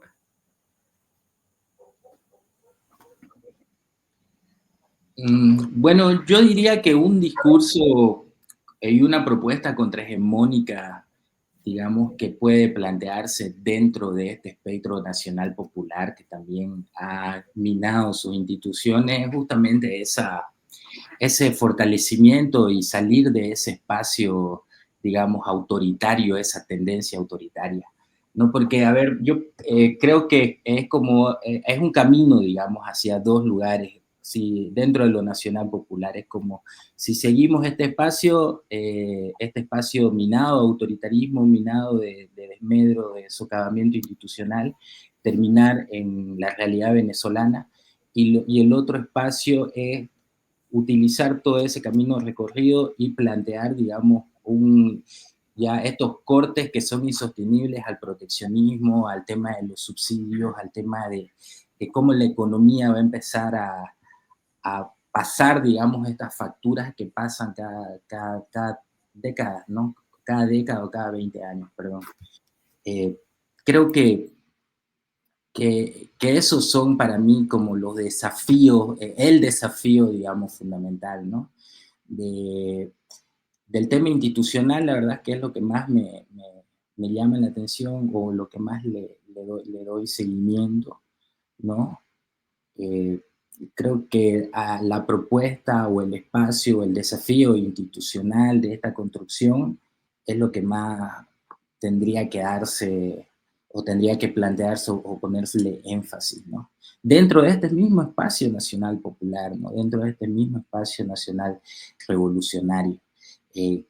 Yo creo que hay este bloque de la oposición histórica, digamos, ¿no? Que son estos 4 líderes, Mesa, Camacho, Tuto y Samuel, ¿no? Que justamente por esta falta de institucionalización han tenido que ir cambiándose, porque si se dan cuenta, la misma oposición es la misma hace 15 años, 20 años, solo que han cambiado, ¿no? En su momento el líder fue Tuto, primero, ¿no? Con Podemos, pero después vino Convergencia Nacional con Samuel, luego vino Carlos Mesa con Comunidad Ciudadana, ¿no? ¿Por qué? Porque hay todo un sistema burocrático construido, ¿no? por la burocracia, por la normativa, ¿no? Para que la hegemonía no se trastoque también, que justamente es todo este sistema de mayorías que ha construido el poder electoral en el MAS, ¿no? Luis Tapia tiene un artículo muy lindo sobre esta idea de cómo se ha maximizado la mayoría, ¿no? En desmedro de la minoría, que justamente son la base de la democracia, no el respeto a las minorías, tomar en cuenta a las minorías.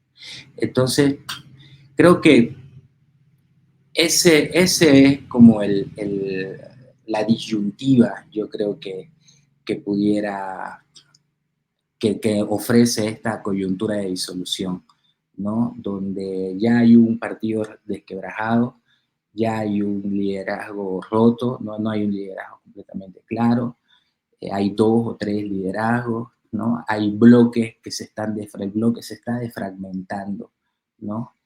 Pero esos mismos actores de ese bloque van a tener que ir a buscar otro bloque en el poder, otros espacios en el poder. Y hay bloques ya preestablecidos, ¿no? Como digo, este bloque de oposición, ¿no? Y hay una nueva oposición, ¿no? Siempre hay nuevas oposiciones también que dividen el voto, ¿no? Acuérdense que también esas son las ventanas del sistema que también protege esta hegemonía, digamos, ¿no? Este proyecto hegemónico autoritario también, que esos son los rasgos, digamos, que hay que superar en este proyecto hegemónico del Estado del 52. Después, bueno, yo para ir cerrando, quisiera rescatar igual esto de que al comienzo de la charla planteaba Maricel, de ver la hegemonía así como una herramienta teórica, ¿no? Como una herramienta para identificar y para plantear una lectura histórica de un proceso de cortes históricos predefinidos, ¿no? Y para tener justamente estos análisis como lo hemos tenido, ¿no? Al cual estoy muy agradecido. Pero al mismo tiempo creo que la hegemonía también ha sido, o sea, los discursos hegemónicos dentro de los intelectuales tienen que ser como muy cuidados. Yo pienso que una de las cosas que decía Gramsci es esta idea de la lucha de los intelectuales y de mantener siempre estas posturas críticas al poder para que justamente este mismo poder se vaya ampliando, se vaya corrigiendo, vaya direccionando, no mostrarle las direcciones. Entonces yo creo que eso en estos años hubo un sentido, hubo dirigentes, también hubieron roles intelectuales. El rol de los intelectuales sería muy importante revisarlos, ¿no? Porque construyeron sentidos, construyeron discursos, ayudaron a narrativa, justificaron muchas cosas, ¿no? mucha, ¿cómo era? Sociedad civil más sociedad política, hegemonía acorazada de coacción, ¿no?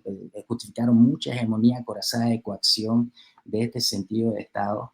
Pero cuando ya ese poder simbólico, esa cuestión simbólica se cayó, también el rol de los intelectuales ahí no pudo, digamos, sostener o no pudo reinventarse.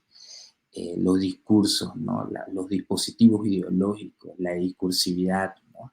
Recordemos que se construía un museo, ¿no? Para sostener también como parte de la construcción hegemónica, ¿no? Para plantear ciertas ideas, ciertos mensajes ahí. Entonces, justamente eso que se ha hecho, ¿no? Que no ha sido institucional, que ha sido autoritario porque ha estado en función a, eso es el desafío para mí, ¿no? Buscar este otro espacio institucional, de espacio, de que ya hay una realidad, ya hay una cosmovisión entre los bolivianos, pero que necesitamos ir a otro camino, digamos, ¿no? Que no sea el autoritarismo. Eso, estimado. Perfecto, Carlos.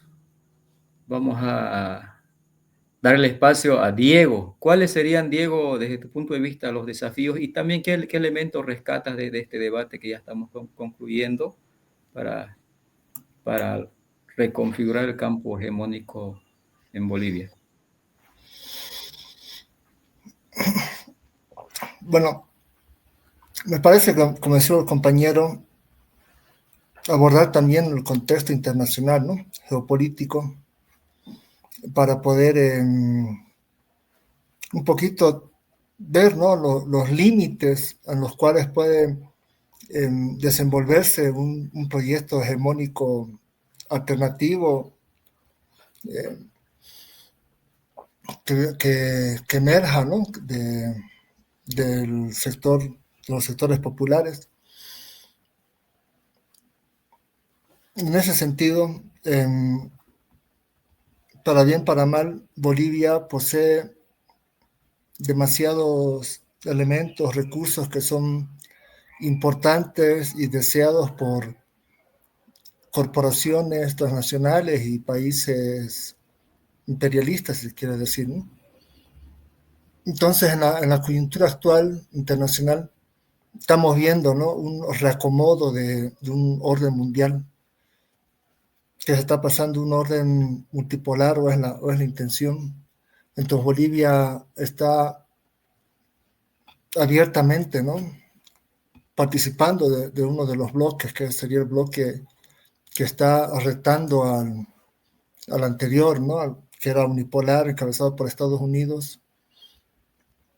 Y ahora nosotros tenemos recursos estratégicos, como lo ha dicho claramente la comandante del Comando Sur de Estados Unidos, que considera a Estados Unidos como seguridad nacional los recursos naturales como el litio, el oro, el agua, la Amazonía y otros recursos. Entonces, bajo la doctrina de Monroe y la visión estratégica de Estados Unidos, difícilmente nuestro continente puede aspirar a una soberanía solamente con intenciones, ¿no?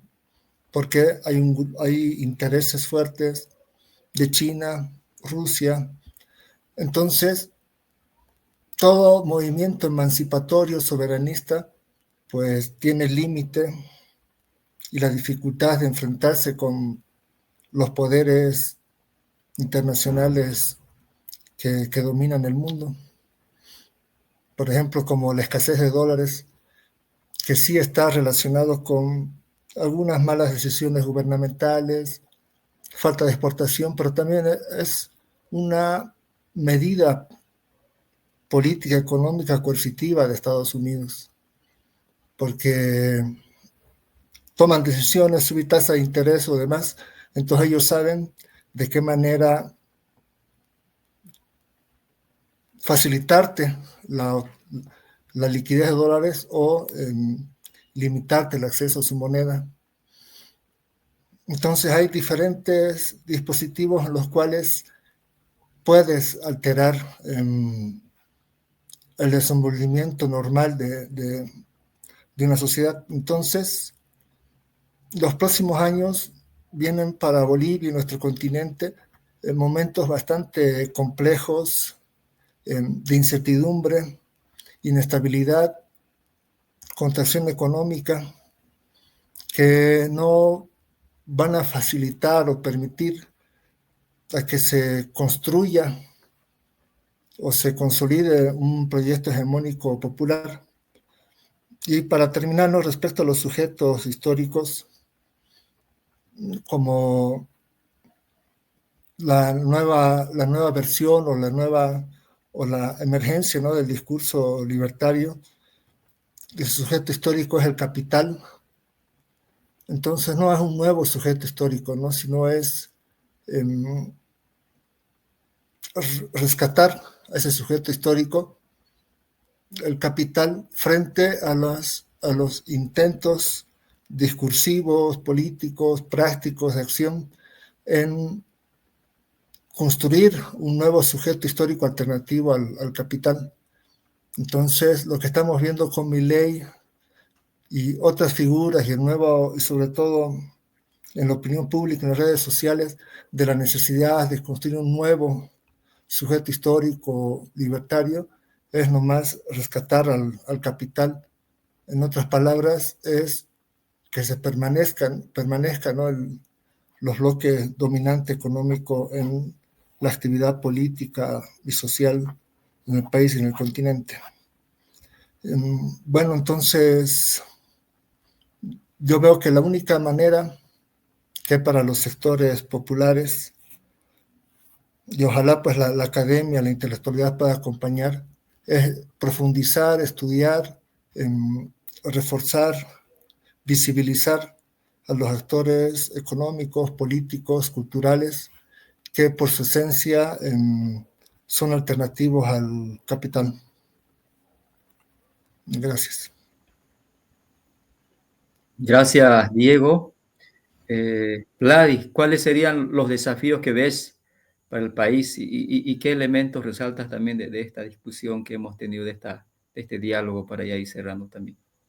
Bueno, yo quisiera destacar 2 puntos.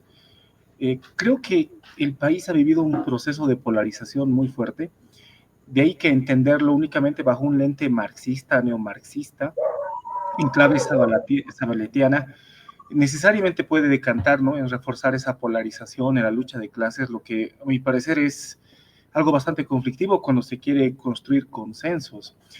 Por otro lado, me parece que, y yo sobre todo trato de leer a Zabaleta con cierto cuidado, en la medida de que Zabaleta ha pensado una Bolivia muy distinta a la Bolivia del siglo XXI. La propia noción, el propio concepto de lo nacional popular no es inaplicable, pero me parece que tendría que ser revisada, en la medida de que, paradójicamente, ese bloque popular gobernante que construye hegemonía es el encargado en hacer, me parece, modificaciones estructurales a la sociedad y al Estado, y eso da cuenta de no solamente la construcción de una nueva sociedad, sino también de nuevos imaginarios, que difícilmente pueden ser entendidos a rajatabla con conceptos de ese tipo, ¿no?, como lo nacional popular. Las sociedades bolivianas, hablando ya en plural, considerando los clivajes regionales, los clivajes clasistas y étnicos, ya son más globalizadas. Me parece que entender lo campesino, lo minero, lo obrero, lo proletario, difícilmente pueden concebirse de una manera idéntica de cómo han sido entendidas en el siglo XX por Zabaleta, a cómo son ahora y cómo funcionan ahora, y eso me parece que es algo que es muy útil para entender cómo se van a construir las hegemonías del futuro y cuáles van a ser los sujetos históricos. Me parece que Bolivia es un país más urbano, cada vez más urbano. Me parece que puede ser un indicador un poco torpe, pero yo lo pondría, el que estamos viviendo ahora, coyunturalmente, en las elecciones judiciales. En su medida, por lo que sabemos ahora, porque el escrutinio en algunos departamentos en Tarija acaba de terminar, en departamentos, en ciudades como La Paz, está todavía un 14-13%, pero me parece muy interesante cómo ha decantado la preferencia electoral por un perfiles profesionales no masistas independientes. Eso es interesante para entender, leyéndolo en comparativa, con la victoria electoral del MAS en el 2020. Posiblemente el MAS no hubiera ganado en el 2020 si no hubiera tenido a Luis Arce como primera opción. Un profesional graduado meritoriamente con una maestría en Gran Bretaña, que daba, ¿no es cierto?, la idea, la concepción del profesional para tratar de solucionar la crisis económica que había dejado la pandemia y el pésimo gobierno transitorio de Yanine Áñez. Me parece que, ya decantando en el punto del sujeto histórico, me parece interesante cómo las clases medias urbanas profesionales están configurando un nuevo tipo de imaginario y están reposicionándose en todo ese bloque de poder que estaba vigente por más de 20 años.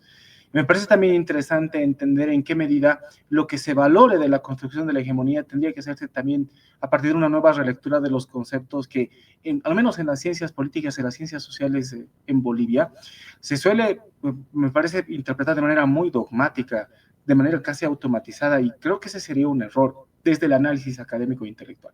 Ahora, desde la perspectiva netamente política, me parece que ya hay un agotamiento con el enfrentamiento. Uno de los elementos que ha utilizado el masismo antes de su ruptura para reforzar y mantener su proceso hegemónico que estaba encabezando es precisamente fortalecer el antagonismo. Bajo esa vertiente sindicalista, guevarista, anticapitalista, ha sido exitoso mantener el poder a través de la reproducción de discursos de confrontación muy exacerbados y que, como muchos han observado en este conversatorio, en realidad eran más que todo discursos. La praxis política implicaba alianzas y consensos con los supuestos enemigos de clase, con los empresarios de Oriente, con los agroexportadores, con los ganaderos, con algunas transnacionales. Entonces, me parece que ese discurso está agotado en la medida que me parece que la mayoría de la población está agotada de ese enfrentamiento sin sentido. Y creo que los actores políticos que puedan tener futuro en los próximos años, no necesariamente en esta elección del 2025, van a ser los que van a poder tal vez capitalizar ese cansancio con el antagonismo, ese cansancio con la polarización, ese cansancio con la lucha ideológica demasiado ornamental. Me parece que a nivel continental, la izquierda, las diferentes izquierdas se han desprestigiado mucho. Me parece que esa capacidad de determinar ese doblez entre lo que dice el canon ideológico y lo que dicta la praxis, tan inmoral, tan utilitaria de manera instrumental del Estado, tan constructora de élites, ya no luchando por una democratización del poder económico, ni tampoco de las decisiones, sino con la formación de monopolios a partir de nuevas élites, ha sido lo que va a configurar el futuro en términos políticos y hegemónicos. Yo creo, y con esto termino, si podría identificar, redondear todo, sintetizarlo, un sujeto histórico, como ha sido hasta cierto punto de manera un tanto puntual a principios del siglo XX, con las reformas universitarias, me parece que las clases medias, sobre todo las clases medias urbanas, pueden decantar en un posicionamiento interesante y pueden ser un nuevo sujeto histórico y articular nuevos bloques hegemónicos. Eso sería todo por mi parte. Muchas gracias. Gracias, Vladi. Interesante lo que mencionas del nuevo sujeto histórico. Maricel, por favor, coméntanos los elementos que resaltas en este debate y los desafíos, ¿no?, en el campo, en la articulación del campo hegemónico del país. Bueno, yo coincido con muchas de las ideas que han planteado. Lo que decía Vladi, por ejemplo, asiento totalmente. Creo que en adelante va a ser fundamental para mirar, ¿no? Va a ser fundamental para reorientar la dirección de la construcción hegemónica, el tema de la profundización de la crisis económica, ¿no? El elemento material que hoy tenemos en la realidad boliviana es precisamente este contexto, ¿no?, de deterioro, de parálisis, de crisis económica en diversos ámbitos, en diversos sentidos. Y creo que eso va a ser el elemento ordenador de lo político en adelante, ¿no? Es un elemento que va a ordenar el ciclo político que inicia, o al menos esta transición de ciclo político. Creo que estamos en un momento, como también decía Vladi, en un momento de transición de un ciclo político a un ciclo distinto, ¿no? De signo distinto. ¿Cómo se vaya a configurar ese nuevo ciclo? Es un tanto aventurado decir cómo se va a reconfigurar. Yo pienso que eso va a depender de lo que tú decías, cuál va a ser el sujeto histórico. Yo creo que el sujeto histórico no sería ni una clase, ni un actor, ni un líder, sino un proyecto movilizador, ¿no? Un proyecto que de alguna manera responda o al menos incube la esperanza de resolver el contexto económico, la crisis económica nacional. Eh, no diría tampoco que ese proyecto va a ser hegemónico, o sea, no auguro un campo hegemónico como el que hemos vivido, como el que se está cerrando, el que está cerrando el MAS. Creo que hay las condiciones, evidentemente, una crisis económica de la magnitud en la que se prevé, de la magnitud prevista ya en Bolivia, creo que genera las condiciones, pero no son condiciones como suficientes, no están todos los elementos puestos sobre la mesa para que hablemos de un momento constitutivo de una nueva hegemonía. Yo diría que en las próximas elecciones vamos a tener una pluralización del campo político, es decir, distintas fuerzas políticas representadas en los poderes del Estado, en el poder legislativo, en los espacios de representación. No va a haber una fuerza política hegemónica como la que tuvo el MAS. Creo que el tiempo de las mayorías amplias, absolutas, eh, no se va a repetir, por lo menos en este próximo quinquenio. Y la posibilidad de que emerja un nuevo campo con potencial hegemónico, eh, creo que no va a ser en este momento, ¿no? O sea, viendo el panorama político, las fuerzas políticas y cómo se están articulando, en torno a qué elementos se están articulando las alianzas políticas que se plantean como alternativas en las próximas elecciones, yo pienso que no se está mirando la realidad como elemento para articular ese nuevo proyecto, ¿no? Sin embargo, yo también diría que hay esta posibilidad de reconfiguración de la hegemonía o de la rearticulación de un proyecto hegemónico alternativo al MAS o continuando el proyecto que enarboló el MAS en los últimos años, tiene también un anclaje territorial, o sea, va a tener que ver con cómo se reconfigura o cómo se contesta el proyecto hasta ahora vigente, liderado por el MAS, desde tres bloques que yo identifico, tres enclaves territoriales.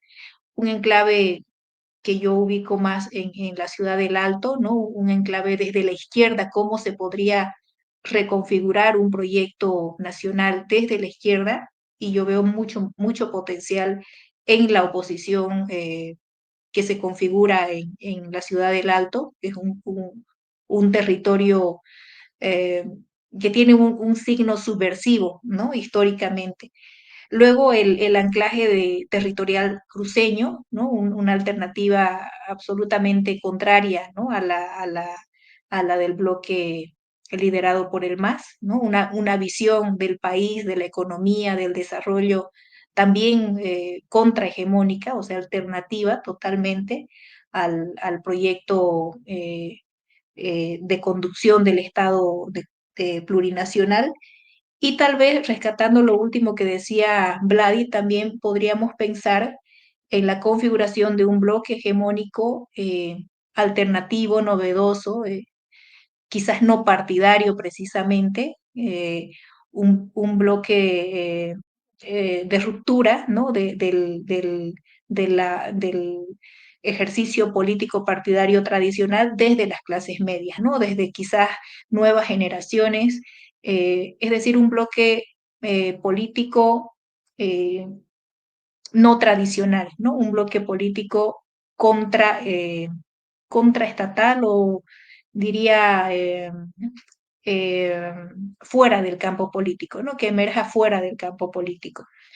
Y bueno, la conversación me ha parecido muy interesante, muchos elementos a rescatar y a repensar también, ¿no? Que nos obligan como a tomar como insumos para repensar nuestras propias afirmaciones o las definiciones que teníamos. Gracias, Maricel. La verdad, muy interesante todas las ideas que han salido en este espacio.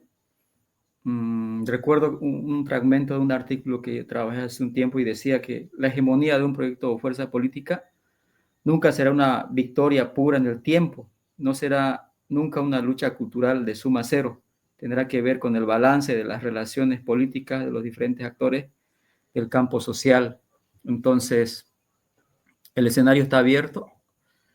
Creo que el 2025 será un momento muy dinámico, con muchos desafíos para Bolivia, y creo que se va a reconfigurar en cierta medida o en gran medida este campo político o campo hegemónico, si podemos llamarlo así. Y bueno, en esta noche hemos tenido diferentes miradas, ¿no? Vladi nos ha acompañado desde La Paz, entiendo. Diego desde el Alto, Maricel desde México, Carlos de Santa Cruz, yo igual de Santa Cruz.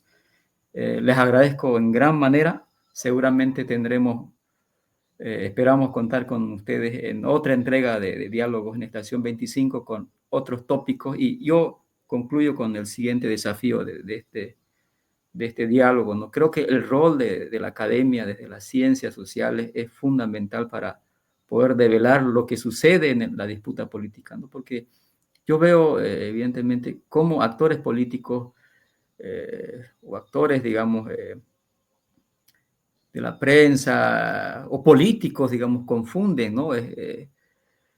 Polarizan, o sea, reciclan, por ejemplo, decir que el comunismo está vigente actualmente en Bolivia, creo que es algo descabellado, ¿no? Pero hay mucha gente que cree eso, que hay mucha gente que tiene ese temor, dice Bolivia va a ser Cuba, y ¿desde cuándo está eso? Y creo que ahí entramos nosotros, ¿no? De manera muy modesta, ¿no? Para poder, desde los espacios en donde nos encontremos, poder criticar a los diferentes actores políticos, ¿no? De una u otra línea del espectro ideológico, y poder apoyar en la autocrítica también, ¿no? Desde nuestros puntos de vista, desde nuestras lecturas que tenemos como personas que nos gusta lo social, lo político. Yo les agradezco y les envío un gran abrazo desde Santa Cruz. Seguramente estaremos viéndonos en otro momento. Muchas gracias. Un saludo a todos.